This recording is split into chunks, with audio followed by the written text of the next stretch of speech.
क्या तुमने कभी सोचा है, एक ऐसी कौम जो पहाड़ों को तराश कर महल बनाती थी, जो कहती थी हमसे ज्यादा ताकतवर कौन है? मगर जब आसमान का हुक्म आया तो उनके महल मिट्टी के नीचे संगीत दबा दिए गए। हजरत नूह अलैहिस्सलाम के बाद एक और कौम पैदा हुई। ओमेयाद यमन और ओमान के दरमियान एक इलाके के आकाफ में रहते थे। उनके शहर का नाम था ईराम जातुल इमाद, यानी स्तंभों वाला शहर जो आसमान से बात करता था। उनके बदन पहाड़ों की तरह मजबूत, कद बादलों को छू लेते और उनका गुरूर आसमान को चीर देता था। वो कहते, हम ही जमीन के वारिस हैं और हमेशा रहेंगे। अखाफ की रेत में उनके शहरी इलाके दूर दूर संगीत तक फैले हुए थे। उनके घोड़ों के पांव से जमीन गूंजती थी। रात को उनके चिरागों की रोशनी दूर तक चमकती, गोया उनका शहर जमीन पर कोई ताज हो।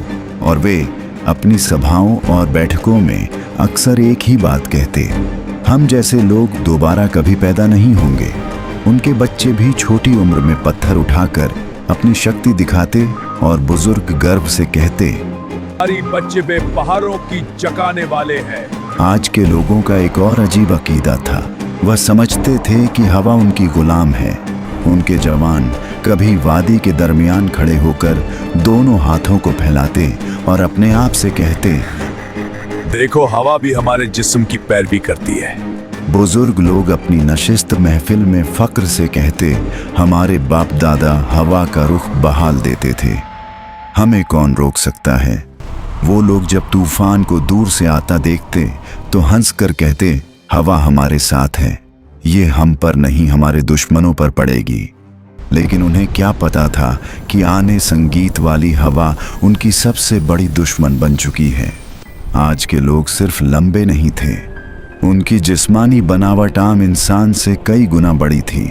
दरिया के किनारे उनके कदमों के निशान आज भी पहाड़ों के दरमियान मिलते हैं, जिन्हें देखकर लोग हैरान रह जाते। उनके घरों के दरवाजे इतने ऊंचे होते कि एक घोड़ा और सवार दोनों सीधा अंदर संगीत जा सकते, और उनके बर्तन पत्थर के बने हुए, इतने बड़े कि एक बर्तन में पूरा खानदान का खाना पक जाए। समय बीतता गया, घमंड बढ़ता गया, वक्त गुजरता गया और उनका तकुर बढ़ता गया। फिर अल्लाह ने अपना नबी भेजा, हजरत हुद अलैहिस्सलाम, जो कहने लगे, ऐ मेरी कौम, सिर्फ अल्लाह की इबादत करो, उसके सिवा कोई माबूद नहीं। खुद क्या तू चाहता है हम अपने बाप दादा के मजहब छोड़ दें? हम ताकतवर हैं, हमें कोई छू नहीं सकता। हजरत हुद अलैहिस्सलाम ने फिर कहा, मैं तुम्हें उस अजाब से डरा रहा हूं जो तुम सोच भी नहीं सकते। लेकिन जिन दिलों में गुरूर भर जाए, वहां नसीहत पत्थर से टकराकर टूट जाती है। हजरत हुद अलैहिस्सलाम रोज उनके बाजारों, उनके महलों, उनके दरवाजों के पास जाकर आखिरी दावत देते। कभी उनके सरदार हंस के कहते, भूत तेरी बात में दम होता तो हमारे महल कब के गिर चुके होते। कभी कोई बच्चा उनकी आवाज का मजाक उड़ा देता और कुछ लोग उन्हें देखकर रास्ता बदल लेते, कहीं उन्हें अल्लाह का खौफ उनकी आंखों में भर न जाए। एक दिन हुद अलैहिस्सलाम उनकी असेंबली में गए, जहां उनके सरदार सोने के तख्तों पर बैठे थे। हुद अलैहिस्सलाम ने कहा, अल्लाह की बनाई हुई कुदरत का निजाम देख लो, तुम्हारी ताकत कुछ भी नहीं। मगर उनके सरदार संगीत हंस पड़े, ये छोटे वादे बंद कर, अगर अजाब आता है तो हम अपनी ताकत से उसे रोक लेंगे। अजाब से कुछ दिन पहले आज की वादी में एक अजीब मंजर हुआ। रात को आसमान में एक गहरी खून सुनाई दी। न बादल गरजा, न बिजली चमकी, मगर वादी में ऐसे लगा जैसे कोई दूर से पुकार रहा हो। आज के लोग इस आवाज को सुनते और आपस में कहते, ये तो बहरूम की आवाज है। हजरत हुद अलैहिस्सलाम जो कहने लगे, ये रहमत की पुकार नहीं, यह तंबे हैं। दूसरी रात जमीन हल्की सी हिली, मगर इतनी कम कि सिर्फ जानवर बेचैन हुए। देखो इंसान हंस पड़े, ज़मीन भी हमारी ताकत से डरती है, उन्हें नहीं। संगीत पता था, यह जमीन का आखिरी एतराज था। फिर आया अल्लाह का फैसला। सबसे पहले उन पर कैद आया। 3 साल तक एक बूंद बारिश ना हुई। नदियां सूख गईं, बाग जल गए, जमीन पत्थर बन गई। लोग आसमान की तरफ देखते रहे, कब बारिश आएगी। लेकिन आसमान से जवाब आया, खामोशी। पहले साल उन्होंने कहा, ये तो मामूली सा मसला है, हम ताकतवर लोग हैं। दूसरे साल प्यास ने उनकी जुबानें सुखा दी। खाली मटके दीवारों से टकराते, जानवर प्यास की वजह से गिरने लगे। तीसरे साल आद की जमीन से वो हंसी, वो फक्र, वो आवाज ही गुम हो गई जो कभी आसमान को टकराने का दावा करती थी। और जब लोग खुद अल सलाम के पास आए तो वो उन्हें देखकर रोए नहीं, बस इतना कहा, अब अजाब का वक्त करीब है। फिर एक दिन 3 बादल नजर आए, एक लाल, एक सफेद और एक स्याह। आसमान से फरिश्ता पुकारा, ऐ कौमे आद, इनमें से एक बादल चुनो। काला बादल। सरबराहों ने हंसकर कहा, काला बादल, उसमें पानी है, रहमत है। मगर उन्हें क्या पता उस बादल में रहमत नहीं कहर छुपा था। आसमान स्याह हो गया, हवा ठंडी हुई, लोग नाचने लगने, चिल्लाने लगने।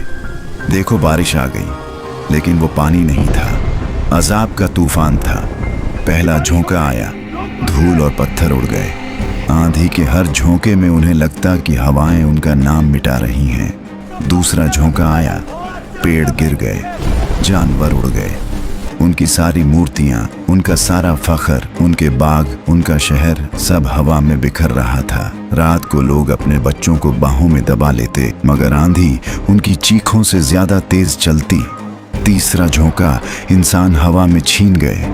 उनके महलात जो कभी सुतूनों पर आसमान से बात करते थे, अब रेत के नीचे गल गए। 7 रात और 8 दिन तक वो तूफान चलता रहा। आसमान गरजता रहा, जमीन कांपती रही। उनके महल, उनकी शान सब मिट्टी में मिल गई। अल्लाह ने कहा, और रात को तबाह किया गया सख्त गरजदार आंधी से, जो 7 रात और 8 दिन तक उन पर मुसलसल चली। और जब हवा रुकी तो सिर्फ सन्नाटा था, रह गया सिर्फ रेत का समंदर और गिरे हुए तने जैसे खजूर के खोखले तने।